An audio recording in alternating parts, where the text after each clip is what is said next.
नमस्ते बच्चों, मेरा नाम लकी आहूजा है और मैं आपको कक्षा 11 के समाजशास्त्र का अध्यापन करवा रही हूँ। बच्चों, कक्षा 11 के समाजशास्त्र में हम अपनी द्वितीय पुस्तक समाज का बोध को पढ़ना प्रारंभ कर चुके हैं। इस पुस्तक के हम अपने द्वितीय अध्याय को पढ़ रहे हैं।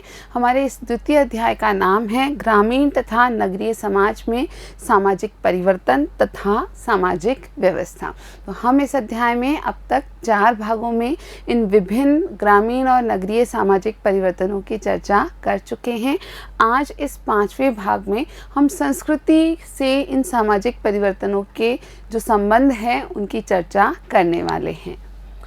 संस्कृति को यहाँ विचारों, मूल्यों और मान्यताएं जो मनुष्य के लिए आवश्यक होते हैं तथा उनके जीवन को आकार देने में मदद करते हैं के छोटे से लेबल के रूप में प्रयुक्त किया गया है। तो यहाँ जब हम संस्कृति की चर्चा कर रहे हैं तो संस्कृति को यहाँ एक ऐसे विशेष लेबल के रूप में प्रयुक्त किया गया है जो विचारों, मूल्यों और मान्यताओं के संबंध में है। ऐसे विचार, मूल्य और मान्यताएं जो कि मनुष्य के लिए आवश्यक भी होते हैं और मनुष्यों के जीवन को एक निश्चित आकार देने में भी सहायता करते हैं। इन विचारों तथा मान्यताओं में परिवर्तन प्राकृतिक रूप से सामाजिक जीवन में परिवर्तन को दिखाते हैं। तो ये जो संस्कृति संबंधी विचार तथा मान्यताएं हैं, इनमें जब परिवर्तन होते हैं तो निश्चित ही ये परिवर्तन प्राकृतिक रूप से सामाजिक जीवन के परिवर्तनों को भी प्रदर्शित करते हैं। सामाजिक सांस्कृतिक संस्था का सबसे सामान्य प्रभाव पड़ा। तो इन परिवर्तनों की हम बात करें तो इन सभी सामाजिक परिवर्तनों में सामाजिक सांस्कृतिक जो संस्थाएं हैं उनका सबसे ज़्यादा एक सामान्य प्रभाव पड़ा है। धार्मिक मान्यताएं तथा मानदंडों ने समाज को व्यवस्थित करने में मदद दी तथा यह बिल्कुल आश्चर्यजनक नहीं है कि इन मान्यताओं में परिवर्तन ने समाज को बदलने में मदद की। तो धार्मिक मान्यताएं और जो मानदंड रहे उन्होंने समाज को काफ़ी हद तक व्यवस्थित करने में मदद दी है। इसके अलावा यह बिल्कुल हमें आश्चर्यजनक नहीं लगता है, यह समझने में कोई आश्चर्य नहीं होता है कि इन मान्यताओं में जो परिवर्तन आए उन सभी परिवर्तनों ने धीरे धीरे समाज में भी परिवर्तन लाने का कार्य किया। धर्म इतना महत्वपूर्ण है कि कुछ विचारकों ने सभ्यता को धार्मिक परिप्रेक्ष्य में परिभाषित किया है। तो बिल्कुल धर्म अपने आप में इतना महत्व रखता है कि कुछ ऐसे विचारक भी हुए जिन्होंने कि सभ्यता को ही धार्मिक परिप्रेक्ष्य के संबंध में परिभाषित किया है। वे इतिहास को 2 धर्मों में अंतः संबंध की प्रक्रिया के रूप में देखते हैं। तो ऐसे जो विचारक हैं ये इतिहास को कोई 2 विशेष धर्मों में अंतः संबंध की एक प्रक्रिया के रूप में ही देखा करते हैं। यद्यपि सामाजिक परिवर्तन के अन्य महत्वपूर्ण कारकों में धर्म भी संदर्भगत होता है, यह सब संदर्भों को नहीं परंतु कुछ को प्रभावित करता है। तो जो हम यहाँ निष्कर्ष प्राप्त कर सकते हैं वो यह है कि बिल्कुल जो सामाजिक परिवर्तन के कई सारे महत्वपूर्ण कारक हैं उनमें धर्म भी संदर्भगत है, यानी धर्म उनमें सम्मिलित होता है, लेकिन सभी संदर्भों को नहीं, यानी सामाजिक परिवर्तन के प्रत्येक संदर्भ को धर्म नहीं प्रभावित करता है, लेकिन कुछ विशेष संदर्भों पर धर्म का बड़ा प्रभाव पड़ता है। मैक्स वेबर का अध्ययन the Protestant ethic and the spirit of capitalism दिखाता है कि पूंजीवादी सामाजिक प्रणाली की स्थापना में कुछ प्रोटेस्टेंट ईसाई संवर्ग ने किस प्रकार मदद की। तो अब हम बात कर रहे हैं ऐसे ही एक विचारक की जिन्होंने धर्म को काफ़ी महत्वपूर्ण माना सामाजिक व्यवस्था और सामाजिक परिवर्तन के संदर्भ में। तो मैक्स वेबर ने अपना अध्ययन इस नाम से प्रकाशित किया, the Protestant ethic and the spirit of capitalism. और इस अध्ययन में उन्होंने यह बताया, यह प्रदर्शित किया कि पूंजीवादी सामाजिक प्रणाली की जो स्थापना हुई है उस प्रणाली की स्थापना में कुछ प्रोटेस्टेंट ईसाई संवर्ग जो धर्म संबंधित है उन्होंने किस प्रकार से मदद की है। आर्थिक तथा सामाजिक परिवर्तन के प्रभाव का यह एक महत्वपूर्ण उदाहरण है। तो आर्थिक और सामाजिक परिवर्तन के प्रभाव कैसे धर्म से संबंधित है, इसका ये एक महत्वपूर्ण उदाहरण हमें मिलता है। भारत में भी हम सामाजिक परिवर्तन के रूप में धर्म के कई उदाहरण देखते हैं। तो बिल्कुल हमारे देश भारत में भी सामाजिक परिवर्तन के रूप में धर्म संबंधी कई उदाहरण हमें देखने को मिलते हैं।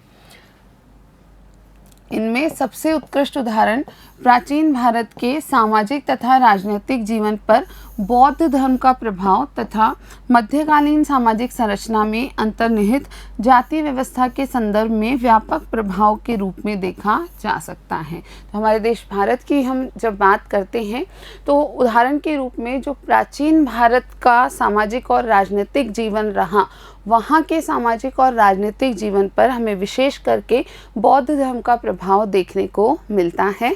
इसी प्रकार से जो मध्यकालीन समाज की संरचना रही, उस सामाजिक संरचना में जो जाति का प्रभाव है वह अंतर्निहित दिखता है, या जाति व्यवस्था का जो प्रभाव है वो काफ़ी हद तक अंतर्निहित दिखता है। और ये प्रभाव भी वास्तव में धर्म की जो महत्व है या धर्म की जो भूमिका है उसी का एक उदाहरण है।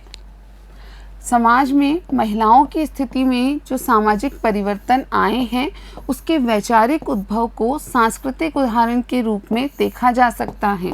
तो हमारे समाज में महिलाओं की स्थिति में बढ़ते हुए समय के साथ जो सामाजिक परिवर्तन आए हैं, उन महिलाओं की स्थिति संबंधी जो सामाजिक परिवर्तन हैं उन्हें वैचारिक उद्भव को सांस्कृतिक जो उदाहरण है इसके रूप में देखा जा सकता है कि किस प्रकार विचारों का उद्भव हुआ है या संस्कृति में किस प्रकार से वैचारिक परिवर्तन हुए हैं। आधुनिक काल में महिलाओं ने समानता के लिए संघर्ष किया है, उन्होंने समाज को कई रूपों में परिवर्तित करने में सहायता की है। तो बिल्कुल आधुनिक काल की यदि हम बात करते हैं तो इस आधुनिक काल में महिलाओं ने काफ़ी हद तक समानता प्राप्त करने के लिए संघर्ष किया है और उन्होंने इस संघर्ष के कारण समाज को विभिन्न रूपों में विभिन्न तरीकों से परिवर्तित करने में सहायता की है।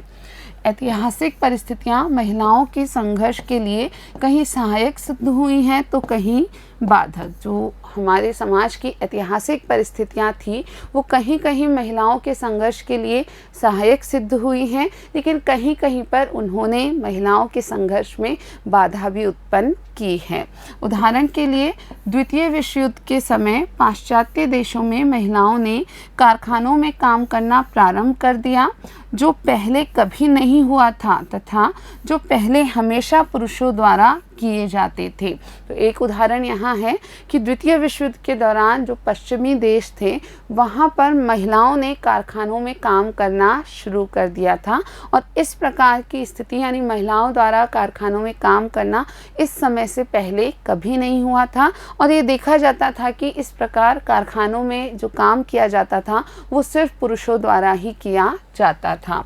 यह वास्तविकता थी कि महिलाएं जहाज बना सकती थी, भारी मशीनों को चला सकती थी, हथियारों का निर्माण आदि कर सकती थी। इसने समानता पाने के उनके दावे को मजबूत किया और इस प्रकार जब महिलाओं ने विभिन्न कारखानों में काम करना शुरू किया तो जो वास्तविकता थी वो सामने निकल के आई कि जो महिलाएं थी वे जहाज बना सकती थी, यानी ऐसा कार्य नहीं था जो महिलाएं नहीं कर सकती थी। तो महिलाओं ने जहाज भी बनाए, भारी मशीनों को वे चला सकती थी तो उन्होंने भारी मशीनें भी चलाईं, हथियारों का निर्माण भी कर सकती थी और महिलाओं ने हथियारों के कारखानों में कार्य करते हुए हथियारों का निर्माण भी किया और इस प्रकार से महिलाओं का जो समानता पाने का दावा था उसको एक मजबूती प्राप्त हुई। पर यह भी सत्य है कि यदि युद्ध न हुआ होता तो उन्हें और लंबे समय तक इसके लिए संघर्ष करना पड़ता। तो ये बात भी बिल्कुल सत्य है कि उस दौरान यदि युद्ध न हुआ होता, युद्ध की परिस्थितियां नहीं बनती तो महिलाओं को इस प्रकार की अपने समानता के दावे के लिए और भी लंबे समय तक संघर्ष करना पड़ता। एक दूसरे प्रकार का उदाहरण जहां महिलाएं अपनी अस्मिता में परिवर्तन लाने में सफल हुई हैं वह क्षेत्र है उपभोक्ता विज्ञापन। तो एक दूसरा उदाहरण यदि हम देखें जहाँ पर हमें यह देखने को मिलता है कि महिलाओं की अस्मिता के संबंध में एक परिवर्तन हुआ है, तो वह क्षेत्र है उपभोक्ता विज्ञापन।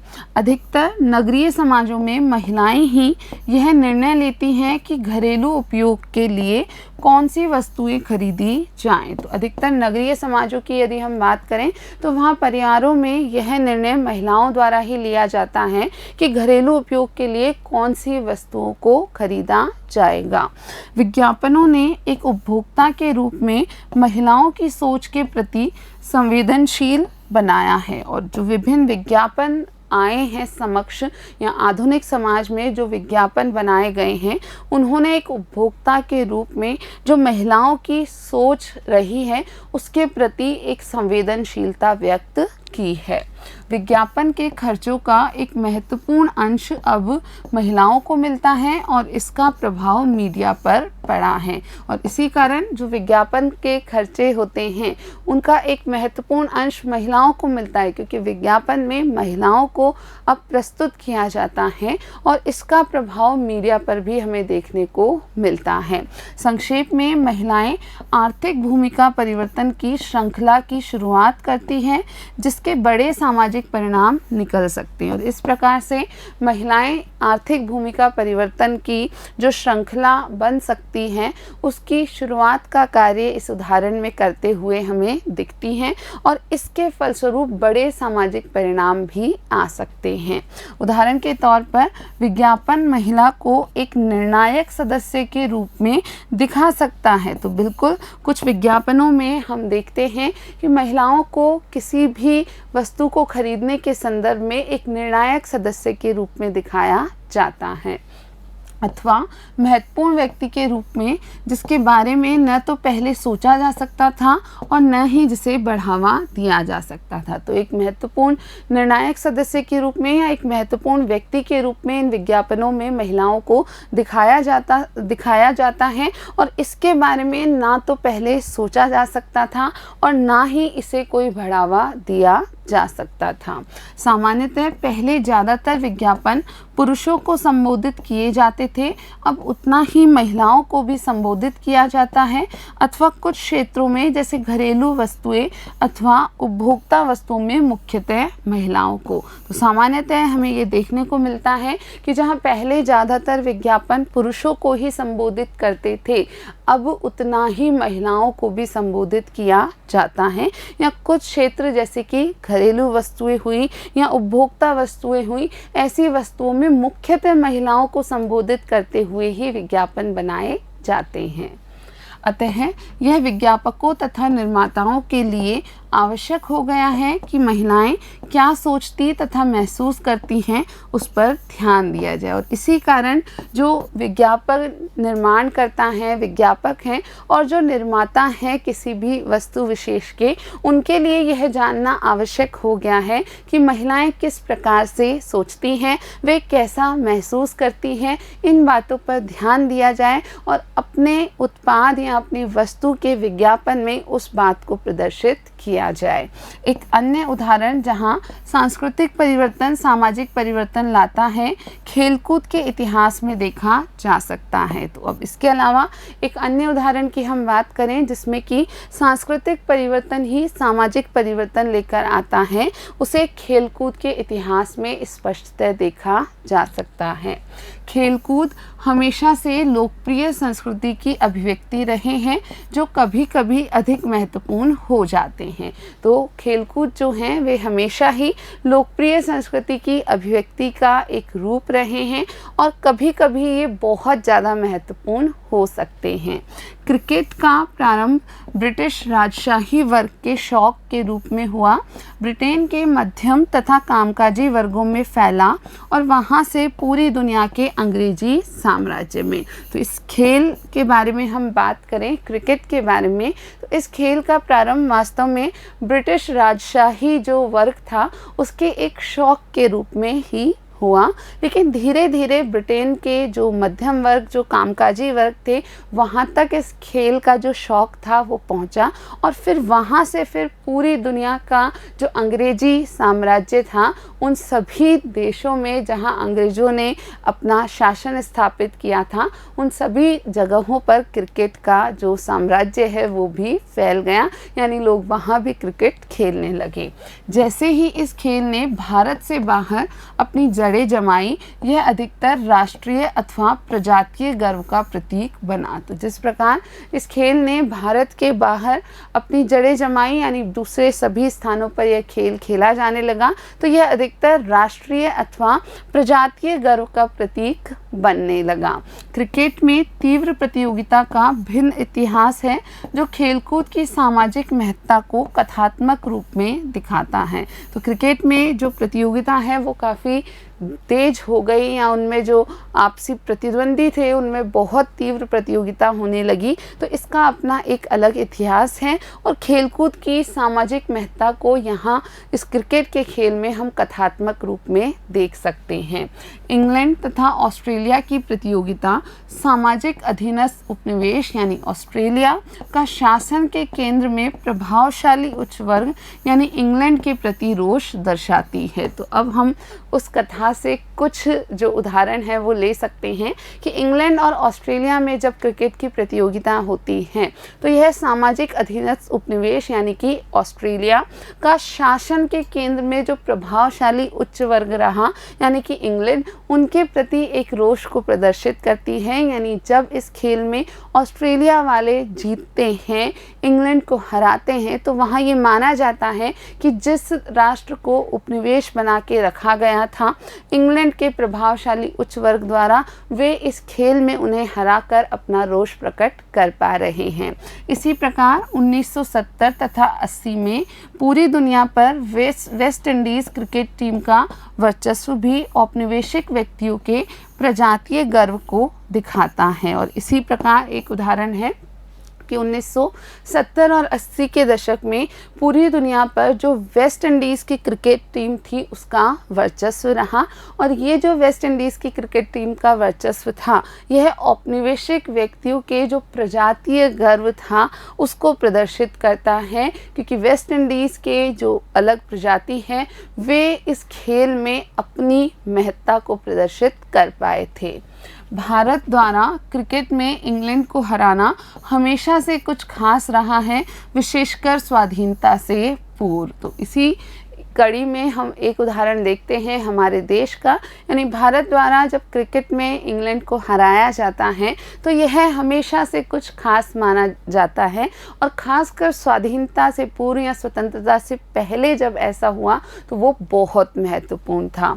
दूसरे स्तर पर क्रिकेट की भारतीय उपमहाद्वीप में लोकप्रियता ने इस खेल के व्यावसायिक प्रारूप को बदल दिया है, जो अब दक्षिणी एशियाई प्रशंसकों की रुचियों से प्रभावित होता है, विशेषकर भारतीय। और इसी प्रकार यदि हम एक अन्य स्तर की बात करें तो क्रिकेट की जो भारतीय उपमहाद्वीप में लोकप्रियता हुई, उस लोकप्रियता ने इस खेल का जो व्यावसायिक प्रारूप था उसमें समय समय पर कई सारे परिवर्तन किए हैं, और अब जो दक्षिण एशियाई प्रशंसक हैं, विशेषकर भारतीय, उन्हीं की रुचियों से ये व्यावसायिक प्रारूप अधिकतर प्रभावित होता है।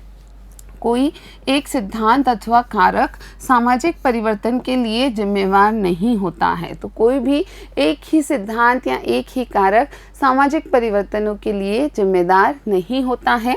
सामाजिक परिवर्तन के कारक आंतरिक अथवा बाह्य हो सकते हैं, सोची समझी क्रिया अथवा आकस्मिक कारकों के परिणाम हो सकते हैं। वास्तव में सामाजिक परिवर्तनों के कारक आंतरिक हो सकते हैं, किसी समाज के अंदर से उत्पन्न हो सकते हैं, या बाह्य हो सकते हैं। इसी प्रकार ये जो कारक हैं ये सोची समझी क्रिया के फलस्वरूप भी उत्पन्न हो सकते हैं, या किसी आकस्मिक क्रिया के कारण भी उत्पन्न हो सकते हैं। सामाजिक परिवर्तन के कारक अधिकांशतः परस्पर संबंधित होते हैं। जो खास बात है वो यह है कि सामाजिक परिवर्तन के जो विभिन्न कारक हैं ये आपस में एक दूसरे से संबंधित होते हैं। आर्थिक तथा तकनीकी कारक के सांस्कृतिक संगठक भी हो सकते हैं, राजनीति पर्यावरण द्वारा हो सकती है।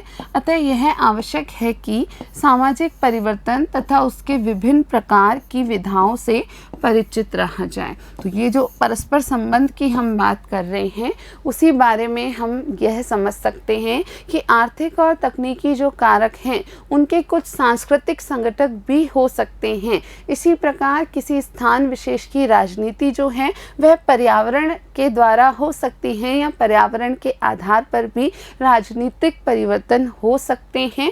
और यह आवश्यक है कि जो सामाजिक परिवर्तन है और उनसे संबंधित जो विभिन्न प्रकार की विधाएं हैं, जो विभिन्न कारक हैं, उन सभी से परिचित हुआ जाए। परिवर्तन हमारे लिए एक मुख्य विषय है, क्योंकि परिवर्तन की गति आधुनिक समय में मुख्यतः समकालीन समय में पहले की तुलना में काफ़ी तेज हो गई है। तो परिवर्तन हमारे लिए एक मुख्य विषय बन जाता है, और उसका कारण ये है कि इन परिवर्तनों की गति जो है वह आधुनिक समय में, खासकर समकालीन समय में, आज के समय में पहले की तुलना में बहुत ही तीव्र हो चुकी है। यद्यपि सामाजिक परिवर्तन को विगत समय में अच्छी तरह से समझा जा सकता है, जब यह घटित हो चुका होता है हमें इसके होने के समय से परिचित होना चाहिए तथा उसके लिए जो भी तैयारी हो सके करनी चाहिए। यद्यपि यह भी सत्य है कि सामाजिक परिवर्तन को विगत समय में जो समय जा चुका है या जो समय गुजर चुका है उसके बारे में जानकर अच्छे से समझा जा सकता है। यानी जब ये परिवर्तन घटित हो चुका होता है उस काल को जानकर हम सामाजिक परिवर्तनों को बेहतर रूप से समझ सकते हैं, और इस कारण से हमें इन सामाजिक परिवर्तनों के होने का जो काल रहा है या उनके घटित होने का जो समय रहा है उस समय से परिचित होना चाहिए, और इसके लिए जो भी तैयारी हो सके वह तैयारी हमें करके रखनी चाहिए। तो बच्चों, आज हमारे इस भाग में हमने सांस्कृतिक जो प्रभाव पड़ा है सामाजिक परिवर्तनों पर और सांस्कृतिक विचारधारा में स्वयं कैसे परिवर्तन आते हैं इस संबंधी चर्चा की है, और हमारे इस अध्याय को हम आगे भी पढ़ना जारी रखेंगे। आज के लिए इतना ही। वीडियो देखने के लिए आप सभी का बहुत बहुत धन्यवाद।